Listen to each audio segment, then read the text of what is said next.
নতুন রূপে মিশকার পর্দা খুলে দিতে ফিরে এলো দীপা। দুর্দান্ত এপিসোডে জমে উঠেছে অনুরাগের ছোঁয়া। একের পর এক দুর্দান্ত এপিসোড দিয়ে টিআরপি চার্ট থেকে অনলাইনে সব জায়গায় অনেকটাই এগিয়ে, তবে এবার যেন আগের তুলনায় আরও দুর্দান্ত এপিসোড দিচ্ছে অনুরাগের ছোঁয়া। কারণ সম্প্রতি ধারাবাহিকে দেখা গেল মিশকার ষড়যন্ত্রে মৃত্যুর সাথে লড়াই করছে দীপা।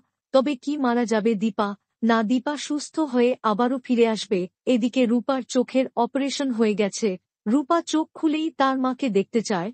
সূর্য রূপাকে কথা দেয় সে চোখ খুলেই তার মাকে দেখতে পাবে। তবে এবার দীপা বুঝতে পেরেছে তিস্কাই আসলে মিশকা। রূপার চোখের অপারেশন হয়ে গেলে রূপাও আর মিশকাকে ভয় পাবে না। রূপা সব সত্যি সবাইকে বলে দেবে। তারপরে দীপা, রূপা, সূর্য সবাই মিলে মিশকাকে শাস্তি দেবে।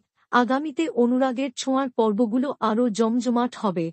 তাই কোনোভাবেই মিস করবেন না অনুরাগের ছোঁয়ার আপকামিং এপিসোড। দেখুন নতুন রূপে ফিরে এলো দীপা। সোমবার থেকে রবিবার ঠিক রাত 9:30টায় স্টার জলসায়। অনুরাগের ছোঁয়ার সকল আপডেট সবার আগে পেতে চ্যানেলটি সাবস্ক্রাইব করে পাশে থাকা বেল আইকনটি বাজিয়ে দিন।